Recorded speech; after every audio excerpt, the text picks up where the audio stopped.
Good morning and you're welcome to the other side of the bridge football channel. Wow, another beautiful, wonderful, excellent day to discuss all things Chelsea, and you can see the glow on my face and the smile on my lips because hey, Chelsea has been outstanding, man. So yeah, congratulations to Chelsea. We won the inaugural Visit Malta Cup competition, friendly matches, just 2 days of friendly matches. We had matches on Friday and on Sunday. And yeah, like I said, Chelsea won. Excellent performances. We'll be reviewing those performances. So congratulations, another cup, maybe not a serious cup, but hey, we'll take our wins wherever we get them. And Chelsea seem to be on a run. We just can't stop winning. And it's good from Conference League to the World Club Cup Championship, now to the Visit Malta Cup. Hopefully, you know, we've gotten this knack or this taste of winning, and we carry it on into the season. We have the English Premier League Cup to watch out for. We have the Carling Cup, we have the FA Cup, and of course the big one, the UEFA Champions League. So I'm looking at Chelsea winning at least 2 cup competitions. I don't want to be greedy and say we'll win all of them, but if we can manage 2 competitions, whichever way or form they come, I think, look, the team is growing and we can see improvement. And yeah, as fans, we're all generally happy with Enzo Maresca and his squad. And without wasting much time, let's go into the matches. We had matches on Friday. Chelsea played Leverkusen on Friday, and we won 2-0. Excellent performances from the lad. In this episode, I'll be focusing more on our new players. We saw debuts for the likes of Esteval, Gittins. Look, I think we have a player on our hands. I didn't want to get carried away on Friday, which he gave a man of the match performance, in my opinion. Esteval was excellent. Look, the kid, wonderful left foot, and he's also good with his right. You know, he scored an excellent goal off a rebound or a ricochet off the bar, and the ball fell to him kindly, and he slotted the ball in with his left foot. He did everything. He played on the right, he played on the left, he played in central midfield. When Cole Palmer was subbed, I mean, he was outstanding. And same with Gittins. Gittins came on around the 65 minutes mark, and he was also excellent. He came on for Tyree George, and we saw lightning pace. He's quite fast. We were able to see that live. Also very skillful, a lot of step overs, a lot of tricks, and you know, he's almost like an upgraded version of Sancho, if I can say that. So it's not signing Sancho seemed to be a master stroke from the Chelsea hierarchy. Look, these 2 players alone add much more to what we had last season. Compared to the likes of Sancho and maybe Madueke. Look, they're very direct. One, Esteval, you don't even know what direction he's going. You don't know what he has in his mind. He's also very direct, but at the same time, you know, good, you know, with the passing. And we saw a goal for João Pedro. In the first match, João Pedro once again, you know, scored an excellent goal after an excellent build-up play. And in the second match, I think more of the same. Chelsea played AC Milan, and we ran away 4-1 winners. And look, it was an excellent match. We controlled the tempo of the match in both matches. We bossed the midfield. We were excellent in defense. Our attacking was fluid. Everything was working perfectly for Chelsea. Yeah? Milan had a red card, yes, very early on in the match, but hey, even without the red, we're already 2-0 up. I think before the AC Milan defender got a red card for stopping João Pedro, who was in on goal, and a deserved red card, even though it was a friendly, but the rules are the rules. And yeah, Chelsea did excellently well. João Pedro got his goal. The first goal was an own goal. João Pedro got his goal. Then the lap, wow. I had my reservations about the lap in the first match, and previous matches he's played. He's had good opportunities. His movement has been quite good, but I thought he gets carried away with the physical side of his game and doesn't really concentrate on having predatory instincts to be in the right place or the right finish.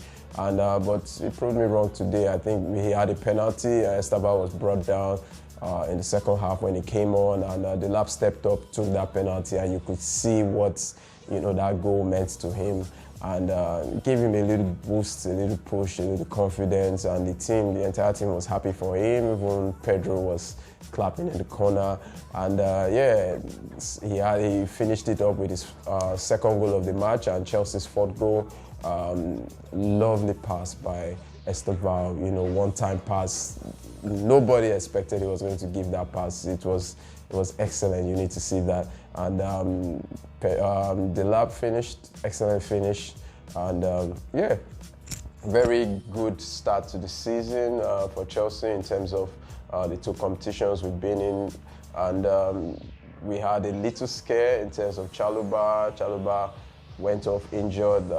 He actually tackled the player, and I think he hurt himself in the process and couldn't continue. And look, we already have Colwell out for the season, trying to manage the squad, and here we're having a scare with Chalobah.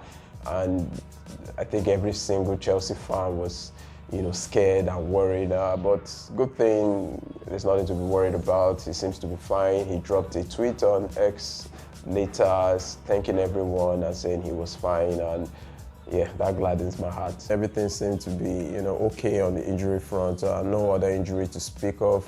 Wesley Fofana seemed to be back in training.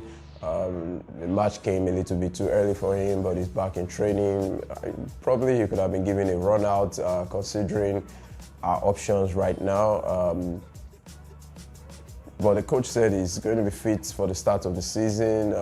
We know we need to manage Fofana. Also, credit to Enzo Maresca for the way he's managed Reece James' fitness, from the tail end of last season.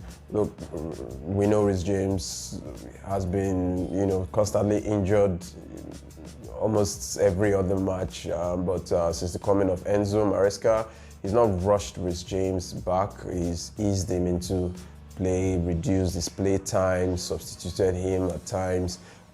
Even when he's playing, sometimes he plays in the midfield, which the workload isn't as much, where you are playing as a right back and have to run up and down the length of the pitch. But even when he plays as a right back, if you notice, Reece James hardly, goes on such marauding runs. He's been managed properly, and we can see the quality in Reece James, and we know, look, we actually need James in that squad. Gusto has been an able deputy, but even the workload for Gusto because of the injuries to Reece James has actually been much, and it's good to see that we're able to share the work between the two of them equally, and that's good because if we are to do well this season, we need, especially our right backs, to be on point. So kudos to Enzo on that front. The young Achipong also got a run out, really didn't put the foot wrong, did excellently well. So the squad seemed to be shaping up, and we also have a lot of youngsters who got the opportunity to shine in this competition. I think Rasasaki, I always mix up his name, and is one that we need to look out for. That kid looks lively and could really be a very good product for Chelsea. In terms of transfer news, there's really been no shift in the positions. There have been no new signings, the regular updates. Jackson's asking to leave to consider his option, which we already know will be very difficult for him, knowing that Chelsea has two very good strikers right now so he's more like the third choice, and he hasn't really featured since the coming of Pedro and Delap right from the Club World Cup when he got his red card. Jackson has not had any minutes whatsoever. So it's very likely he'll be out of the door soon. Where will he be going to? Still left up in the air. Manchester United has gotten their player. They got Benjamin Sesko. So will the door be open for Jackson to go to Newcastle, which I think his play with Isaacson, they seem to have a kind of similar movement, similar play, tall, lanky, you know. So he may be a very, very good fit for Newcastle, if you ask me. And I think they should take up that option. Chelsea's asking price may be a turn off for a lot of clubs. We're looking for about £80 million for Jackson. But probably on the mark of 50, 60 million will be okay to lure Jackson away from Chelsea. And I hope, you know, he does well wherever he goes. And if he chooses to stick with us, look, he's helped us, you know, a lot for the past 2 seasons. So he'll still be a welcome addition to the squad. The Simmons deal, nothing seems to be happening. Everything seems to have gone cold. There's been no news, no movement whatsoever. Hopefully Chelsea haven't backed out of that deal, because we really, really need, you know, the legs in midfield, especially to cover up for Cole Palmer in case of injury, or even switch up the tactics to play 2 10s or whatever the coach decides to do. Garnacho seems to be gathering steam. Garnacho coming to Chelsea seems to be gathering steam by the day. But this 50 million asking price is still crazy. If Chelsea wants to go and get Garnacho for 50 million, honestly, that's a crazy deal, and I really, really don't want us to, you know, toe down that track or toe down that lane. So, I guess I'll see you guys in the next video. Do like and subscribe, and have a wonderful time.